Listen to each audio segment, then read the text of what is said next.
I spent $800 on my Apple Watch, then dropped another $450 on a Garmin, and honestly, I'm never going back to Apple. What's good, tech fam? Now, before you come for me in the comments, hear me out. I've been Team Apple Watch for years. I mean, we're talking 4 different generations, countless sport bands, and more charging cables than I care to admit. But after 3 months with the Garmin Forerunner 965, I'm questioning everything I thought I knew about smartwatches. Today we're breaking down the real talk between Apple Watch and Garmin. And trust me, some of these differences will blow your mind. We're talking battery life that'll make you forget what a charger looks like, fitness tracking so accurate it's basically reading your soul, and features that Apple users don't even know they're missing. The battery game is different. Let's start with the elephant in the room: battery life. Apple Watch users, we've all been there. You're getting ready for a weekend trip, and what's the first thing you pack? That magnetic charger, because heaven knows your watch won't make it past day 1. My Apple Watch Series 9 gets about 18 hours on a good day, and that's Apple's official claim. In reality, if you're actually using the features you paid for, you're looking at closer to 12 to 14 hours. GPS workout? Kiss half your battery goodbye. Sleep tracking? Hope you remembered to charge it before bed. Now here's where Garmin flips the script entirely. The Forerunner 965 I'm wearing right now? 14 days. Not hours. Days. Even in smartwatch mode with all notifications, GPS, and health monitoring active, you're looking at 23 days. 23. That's nearly a month without touching a charger. I tested this myself. I went on a 2-week camping trip, used GPS tracking for hiking every single day, monitored my sleep, answered texts, and checked the weather. The works. Came back with 30% battery left. Meanwhile, my Apple Watch would have been dead by day 2. Fitness tracking that actually knows what's up. Here's where things get spicy. Apple Watch does fitness tracking, sure, but Garmin, they've been perfecting this game since before smartphones existed. We're talking about a company that builds GPS systems for actual pilots and professional athletes. The heart rate accuracy alone is wild. I wore both watches during the same workout, a 10K run followed by strength training. Apple Watch had my max heart rate at 168 beats per minute, while Garmin clocked it at 182. Curious, I tested with a chest strap monitor. Garmin was within 2 beats, and Apple was off by 14. But it's not just accuracy, it's the depth of data. Apple gives you basic metrics: calories, heart rate zones, and pace if you're running. Garmin breaks down your entire physiological profile.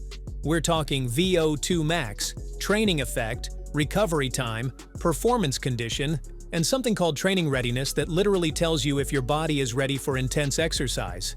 GPS tracking is in a different league. Apple Watch GPS is decent for casual runs around the neighborhood, but take it on a trail or anywhere with tree cover, and you'll see some interesting creative interpretations of your route. Garmin uses multi-band GPS with 5 satellite systems: GPS, GLONASS, Galileo, QZSS, and IRNSS. Translation: it knows exactly where you are, even in downtown Manhattan or deep forest trails. Smart features without the ecosystem prison. Now, Apple Watch lovers always bring up the smart features, and fair point, the integration with iPhone is seamless. But here's what they don't tell you about Garmin's smart capabilities. The Garmin Connect IQ store has over 4,000 apps, watch faces, and widgets. You want Spotify control? Done. Weather radar? Check. Golf course maps? Absolutely. And unlike Apple's App Store, most of these are free and don't require subscriptions. The notification system is actually superior in daily use. Instead of trying to replicate your phone screen on a tiny display, Garmin gives you smart, contextual information. Text messages show with quick reply options that actually work. Calendar notifications include travel time based on real traffic data. Weather alerts come with radar maps. Music storage is where Garmin really shines. You can store up to 2,000 songs directly on the watch and connect Bluetooth headphones for phone-free workouts. Apple Watch technically does this too, but good luck getting through a full workout playlist without the battery tanking. The real-world durability test. Let me keep it 100 with you. The Apple Watch looks clean and feels premium, but it's basically jewelry that happens to track your steps. I've cracked 2 Apple Watch screens just from normal daily activities. The aluminum models scratch if you look at them wrong, and even the sapphire crystal versions aren't invincible. Garmin watches are built different. Military-grade standards, MILSTD 810, water resistance up to 50 meters, and materials that can handle actual outdoor adventures. I've worn my Garmin rock climbing, mountain biking, through beach volleyball tournaments, and swimming in the ocean. Not a scratch. The buttons are actual physical buttons that work with gloves, underwater, or when your hands are sweaty. Try operating an Apple Watch touchscreen after a workout. It's an exercise in frustration. Advanced health monitoring that goes deep. Apple's health monitoring is impressive for a consumer device, but Garmin takes it to professional athlete levels. We're talking about metrics that personal trainers and sports scientists actually use. Body battery is game-changing. It analyzes your stress levels, sleep quality, activity levels, and heart rate variability to give you a real-time energy score. Apple has nothing comparable.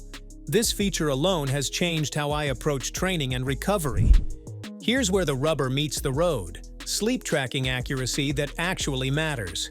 Recent scientific studies comparing wearable devices to clinical polysomnography found Garmin achieved 50% accuracy for sleep stage detection with a Cohen's kappa of 0.25, while Apple Watch scored 53% with kappa equals 0.20. Now, before you say, Apple wins, hold up. The real difference is in practical daily use. Apple Watch sleep tracking has a fatal flaw that most people don't talk about. Battery life forces users to choose between sleep tracking and having a charged watch the next day.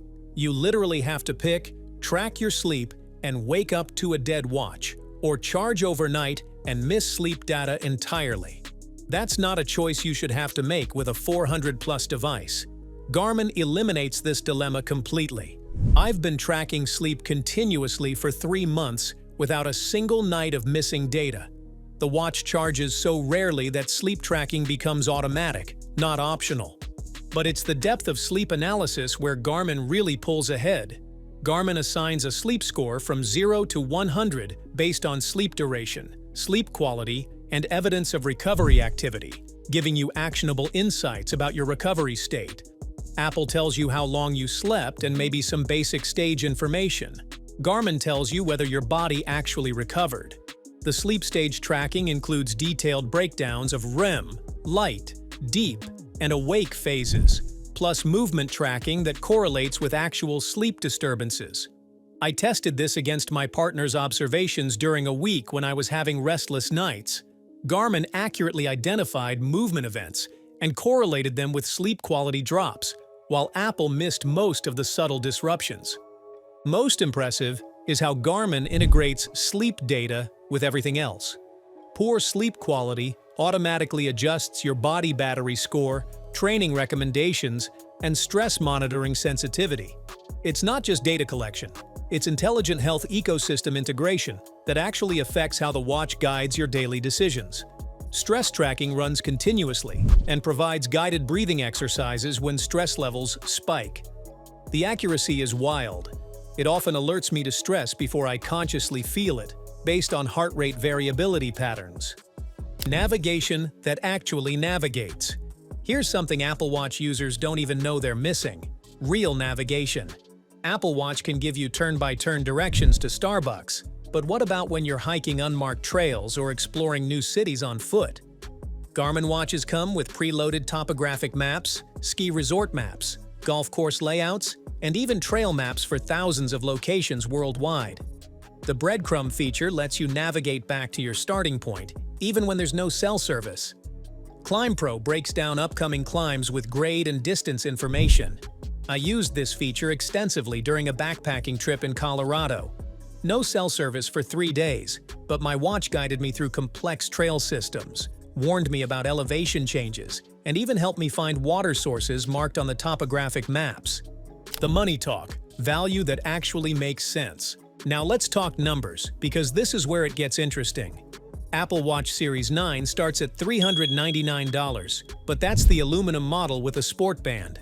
Want cellular? Add $100. Want a decent